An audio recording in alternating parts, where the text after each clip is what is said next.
రిపోర్టుకి సంబంధించిన ఒక summary press నోట్లో రిలీజ్ చేశారు. కానీ 150 పేజీల రిపోర్ట్ ఉన్నట్టుగా తెలుస్తుంది. దాంట్లో ఇన్ డెప్త్గా ఇన్వెస్టిగేషన్ చేసి అంటే కొన్ని రోజుల్లోనే కపుల్ ఆఫ్ డేస్లోనే ఇంత డీప్గా ఇన్వెస్టిగేట్ చేసి ఇవ్వడం నిజంగా అభినందించదగ్గ విషయం.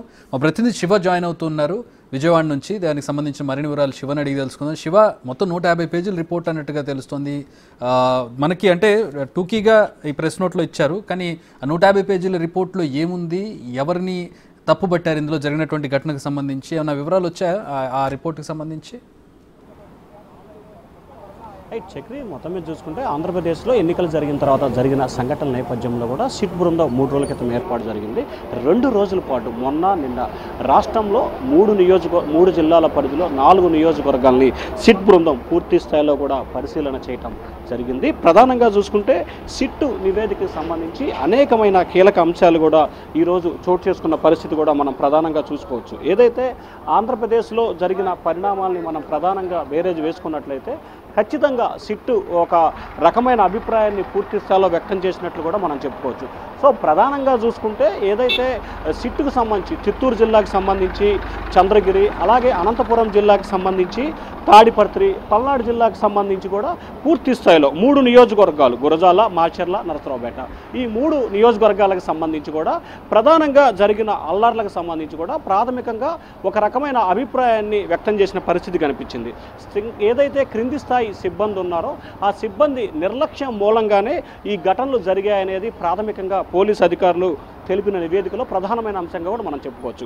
ఏదైతే గత 4 రోజుల కాలంగా కూడా మనం చూస్తున్నామో నరసరావుపేటలో జరిగిన సంఘటనల విషయంలో కానీ, లేకపోతే గురజాల్లో జరిగిన విషయంలో కానీ, లేకపోతే రెండచింతల, మాచర్లలో జరిగిన సంఘటనల విషయంలో కానీ, అలాగే చంద్రగిరిలో టీడీపీ అభ్యర్థిపై జరిగిన దాడి విషయంలో కానీ, అలాగే తాడిపత్రిలో జరిగిన సంఘటనలు, ఈ సంఘటనలన్నీ కూడా మనం పూర్తి స్థాయిలో పరిశీలన చేస్తే ఆ జిల్లా స్థాయి ఎస్పీలు కఠినంగా వ్యవహరించడంతో పాటు కఠిన చర్యలకు ఆదేశించారు. కానీ క్రింది స్థాయి సిబ్బంది ఎవరైతే ఉన్నారో సిఐ, ఎస్ఐ, డిఎస్పీ, ముఖ్యంగా వీరందరికంటే కూడా టోటల్ ఎపిసోడ్లో చాలా కీ రోల్ పాత్ర పోషిస్తున్నారు స్పెషల్ బ్రాంచ్ పోలీసులు. ఎక్కడైతే స్పెషల్ బ్రాంచ్ పోలీసులు ఉన్నారో చిత్తూరుకు సంబంధించి కానీ స్పెషల్ బ్రాంచ్ డిఎస్పీ, సిఐ, అనంతపురానికి సంబంధించి స్పెషల్ బ్రాంచ్ డిఎస్పీ, సిఐ, అలాగే పల్నాడు జిల్లాకు సంబంధించి 2 స్పెషల్ బ్రాంచ్ సిఐలు. సో ఈ 5గురికి సంబంధించి కూడా ఎప్పటికప్పుడు జరుగుతున్న పరిణామాలన్నింటినీ కూడా అధికార పార్టీ నేతలకి చేరవేస్తున్నారనేది ప్రధానమైన ఉద్దేశం. సో ఆ ఉద్దేశంలో భాగంగానే మొట్టమొదటిసారిగా ఎస్బీ పోలీసులపై కూడా వేటు వేసింది ఎన్నికల సంఘం. సో ఇక మనం ఒక్కొక్క నియోజకవర్గాన్ని పరిశీలన చేస్తే మాచర్ల నియోజకవర్గానికి సంబంధించి కూడా దాదాపుగా ఇప్పటి వరకు మనకు అందుతున్న సమాచారం ప్రకారం కూడా 200 మందిని అదుపులో తీసుకున్న పరిస్థితి కనిపించింది. అయితే ఎన్నికల కమిషన్ కొద్దిసేపు క్రితమే ఏదైతే సిట్ బృందం ఏర్పాటు చేసిందో ఈ సిట్ బృందానికి సంబంధించి కూడా మొత్తం 33 చోట్ల హింసాత్మక సంఘటనలు జరిగాయనేది సిట్ తన నివేదికలో పేర్కొనడం జరిగింది.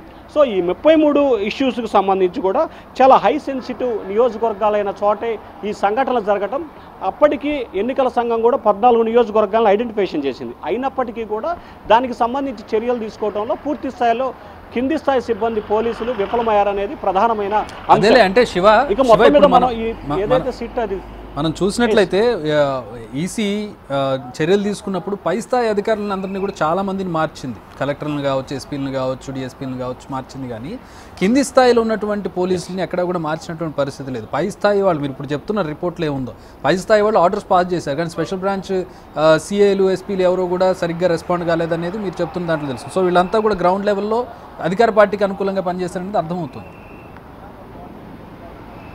ఎస్.